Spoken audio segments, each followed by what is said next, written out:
let's say I'm certain that you're here. I'm certain that you're not a hologram. Are you certain I'm here? Of course, I can't be 100% certain. No, but that's what I'm saying. Look. What's your name? Cedric.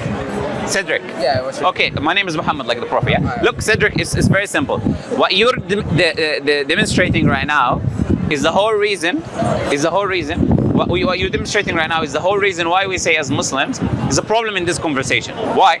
Because if you start from the premise that there is nothing absolute, I cannot be certain about anything. You're not even certain that I'm talking to you right now and you're talking to me. So it becomes absurd, right? So what I usually say to the people, when you're certain that I'm here, come back. You're not certain I'm here. When you're certain I'm here, come back, we can have a discussion. When you're certain that when you can achieve this level of certainty, whether there is a creator or not, come back. But we as Muslims, we are people of certainty.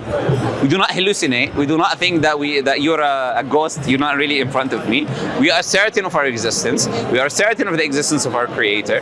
We are certain this universe has to have a creator that made it, an intelligent designer, something that above us as a human being that brought it into existence. Now, whether you subscribe to that or not, we're not really bothered. We want good for you, meaning we want you to come close to the truth, but we're not really bothered if you say, I'm not going to accept you, you don't tell me what to do. I'll say, okay, go, no problem. We're not going to try to force anything on you, right? I don't understand. So that's what we're not trying to convince you. That's the point I'm trying to make. I don't understand why do I have to be certain. Look, I said there's two types of certainty. The example I just showed you, like referring you to as maybe being a hologram, is absurd.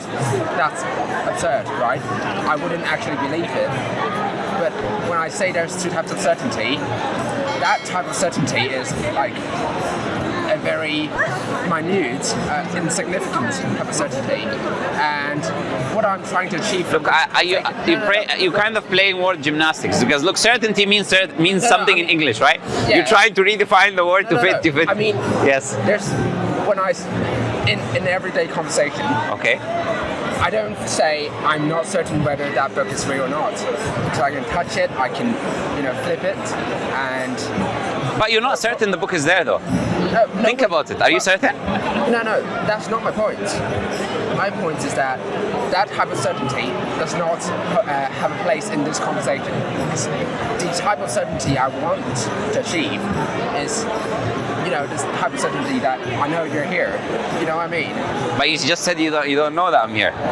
Like, as in, how do I say it? Look, let me tell you something. Remind me, your name is what? Cedric. Cedric, look, I'll be honest with you. Look, I can see you're very conflicted. Honestly, with my discussion with you, I can see you're uncertain about what you're saying. You're uncertain about what you're certain about, and you're not certain about. You're taking because like the whole argument about certainty shouldn't even be a thing. You know what I mean? According to who? Well, I'm saying. Are you certain that we shouldn't be talking about certainty? No, well, Cedric, look, come to Islam, man. Well, I don't know. Come to certainty, they believe the Quran. Yeah. Sorry? He's saying come to Islam. Like, look, this kind of. Let me tell you something. Denying certainty leads you to absurdity. Now, listen to what I'm saying very carefully. Denying absolute certainty leads you to absurdity. Yeah. Because you cannot claim that nothing is certain, because you're not certain about that statement to begin with. So you will self-refute yourself. So you cannot make any claims about absolute certainty that there is no absolute certainty. No one can make that claim. If you make that claim, then you're self-contradicting yourself. We can make postulates, right? We can make postulates. So that type of certainty that we're arguing over meaninglessly is the type that is absurd. It shouldn't be part of our conversation. That is not. But that's according to you. We disagree. We believe you cannot be a Muslim without being certain of your faith, for example, in our tradition, right? So certainty is very important for us. That's why I said to you, when you're certain you're here, when you know what will convince you, then we can have this discussion. But if you're not certain about your own existence or other people's existence, or what certainty is, or what will lead you to be sure whether there's a creator or not, or religion is true or not, because you watch a lot of people who talk a lot with using uncertain terms, uncertain about their own existence and reality. This is the type of people you listen to, they're only going to lead you to confusion. Trust me, you're going to live your life in confusion. You're going to live your life, you don't know you're there, other people are there, they're not there, there's a creator, there is no creator, can I be certain or not? not. This is what philosophy in the end leads you to, you know? Isn't philosophy good? Depends on how you define philosophy. We say common sense, Right. not to exaggerate and talk about nonsense and make up nonsensical ideas. Sophistry, for example, this is not a good thing, but it's a part of philosophy, right? We're saying, look, things which are common sense, reasoning, we accept, we're happy with. Just philosophy for the sake of philosophizing and sounding intelligent is not an important thing for us. So it depends on how you define philosophy and what you mean by philosophy. I want to clarify something. When you said something about questioning even my very own existence and whatnot. Yeah. I don't think that's a very bad thing to do. Yeah, that's why the people you listen to have convinced you with. They told you that, look, you cannot be biased. You have to be an intellectual human being. You have to question everything and to come to. But that's a scientific method. No, not really. You are born with certain things that are intuitive to you that cannot be proofs that are axiom. For example, you cannot use science without relying on certain axioms. Oh yeah, I agree with that. Sure. Yeah, and if you really did not believe these axioms were true, you would not practice science. The only way you can practice science is to actually truly believe these things are true, because otherwise the method becomes useless. Because what I'm basing the method on itself is not certain. So why would I practice a method which is based on uncertainty that in the end would lead me to uncertainty? Well, those are called postulates. Well, the postulates of science is actually quite, few. Well, first of all, the postulate of science would be logic holds. Logic actually makes sense. So that if we logic makes sense. I like that. No. You need right? Okay, I get what you say. Yeah. And the laws of physics Okay. are true for every bit of space and time. Those are postulates. So No, but are they certain? And if the answer is no, yeah, the answer is no. if the answer is no, then there is no point of me trying to apply my scientific method. It's just not waste of my time, because I know that these things are not certain. Therefore, why would I apply a method to study something which is not uncertain, using a method which is uncertain to lead me to something which is uncertain? Look, you don't understand how crazy that is unless you actually properly think about it.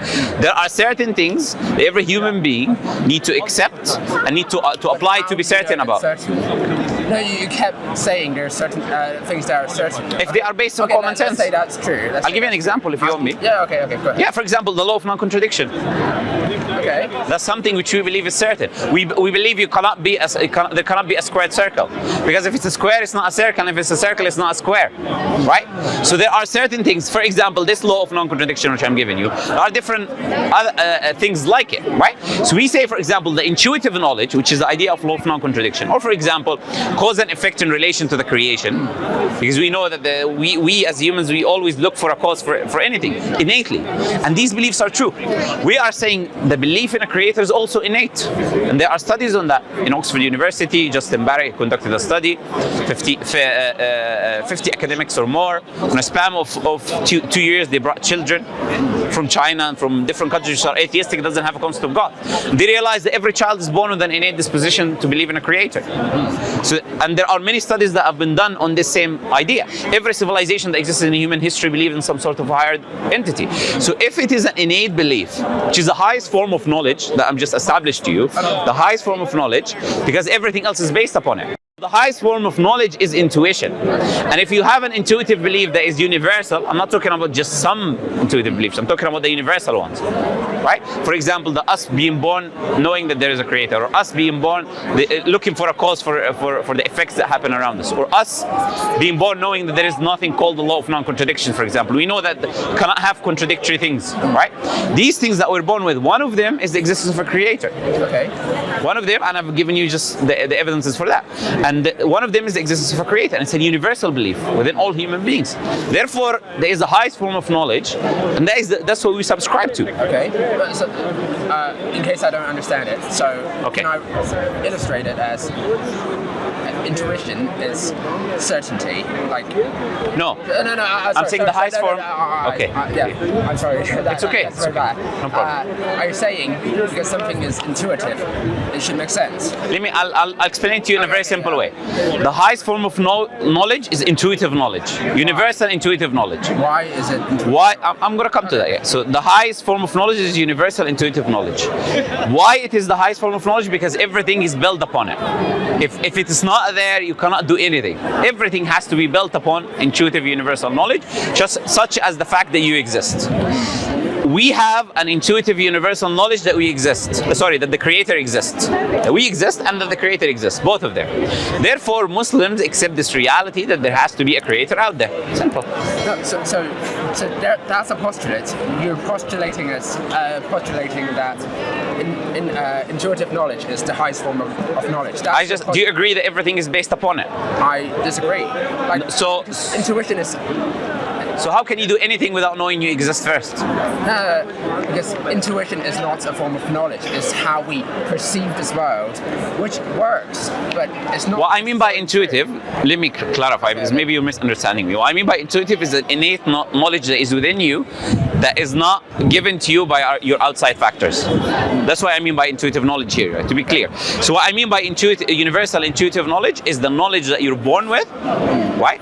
And that no one is given to you, your society didn't give to your community, didn't give to you, you're born with it innately.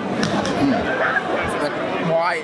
But that still doesn't explain why it's the highest form of knowledge. And I already answered that. I said because everything else is based on that. No, you're saying that's your postulate and you build everything. Where's my postulate? You disagree that everything is based on the idea that you exist first? No, you're saying everything else are built upon your intuitive knowledge or whatever. Let me ask you this question. Okay. I don't think you're understanding me.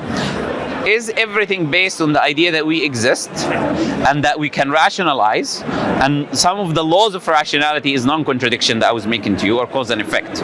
Without, let me put it to you in this way, without knowing that I exist, without the law of non-contradiction and without causality, can you do anything? Well, you can't, but that doesn't prove it's true. No, but that proves that everything is based on it. Yeah, I agree. And if something is a foundation, knowledge is a foundation of knowledge and understanding, okay, it is by definition higher than something which is relying on it. Because it does not rely on anything else, is independent, while other sources of knowledge has to rely on it. That's what makes it a stronger form of knowledge. Okay, but that's not proof that is true.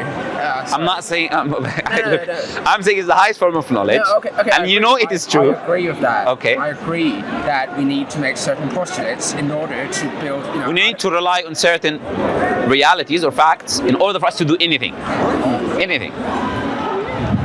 To reason, to talk, to do anything. We have to rely on this law of non-contradiction, because if the law of non-contradiction is not true, then we cannot even use language.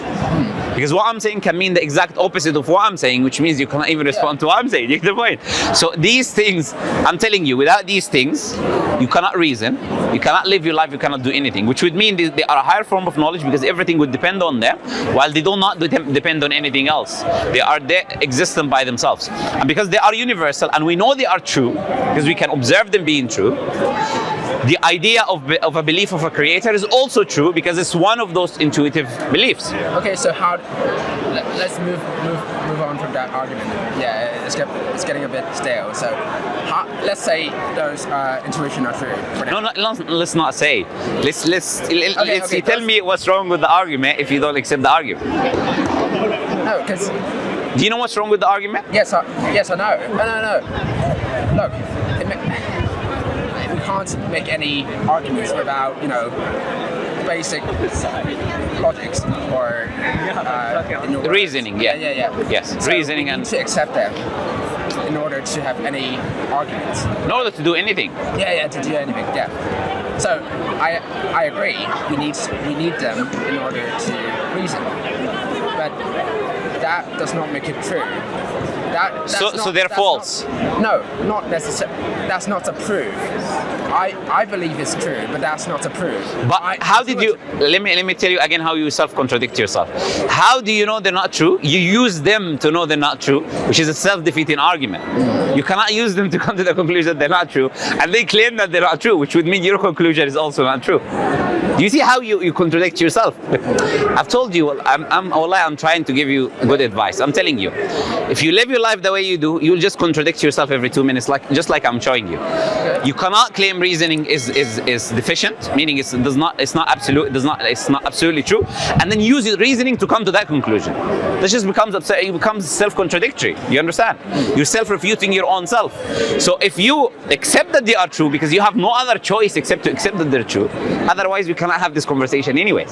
So if you accept that they're true, then you accept that the intuitive knowledge that we're born with is true, because that's all of these forms that you have to accept in order for you to reason with me. You have no choice. And if you do that, then one of them is the belief of a creator that is innate within human beings. Why is one of them believing in God? Because the creator has put that within us, and I give you studies that shows that.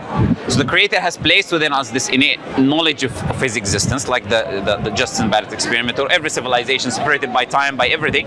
All of them believe in a higher power that brought the universe into existence. The Native Americans, for example. Just because someone believes in something doesn't mean. No, I'm saying universal beliefs. I said they brought children from 20 different countries. They're not countries which are atheistic, do not believe in a concept of God, which means the parents did not teach them that. So it's a universal thing within every human being. It's not someone believes something. I agree. It's a universal belief. It's a universal belief. I agree with that. Is that rooftop wireless? What I disagree. We're just going in circles. I think, as I said to you, when you're certain of your existence, when you're certain that we can come to certainty. That has nothing to do with what I. It does, because that's the whole reason you're trying to reject the idea, the laws of non-contradiction, all of that. Okay, how about this? I accept that logic is real. No, you do that for the sake of argument. You don't really do. I don't do that for the sake of argument. I accept logic is real, but that does not make any of our intuition automatically. So okay, let's use your reasoning. Logic is real. Okay. So according to logic, can something come from nothing? Absolute nothingness. No energy, no matter, no space, nothing. Well, I don't know. The answer is I don't know. No, according to logic, not according to you. No. 0 plus 0 plus 0 equals what? That's math. Yeah, I'm giving you a math. As I said to you before, math represents something in reality, right? So 0 plus 0 plus 0 plus 0 equals what? 0. So nothing can always give you what? Nothing. Cannot ever give you something, because there's no agency, there's no space, there's no matter, there's no quanta. So according to logic, can you have something from nothing? Okay, fine. Let's go with your argument. No. I want to know where you're going. Okay. No, look, but this is the problem. If you're going to make an argument, go ahead. No, this is a problem. If you not accept the premises of the argument, then we're just wasting our time. You get my point? Yeah. Okay, as I said to you, just go when you're certain. I don't know why you don't want to go, man. When you're certain, when you know that okay, we can come to conclusions. I know that I'm here. Come back and we have a discussion. Okay. Is that clear? Right. Okay, but pleasure talking to you. Nice talking to you. Yeah. See you around. Thank you. Nice talking to you. قال يا عشيرتي جميعكم حتى ابنتي لا أغني عنكم فاعبدوا إلهكم ووحدوا. إذا أعجبك الفيديو لا تنسى الإعجاب والتعليق، ولكي يصلك كل جديد اشترك الآن.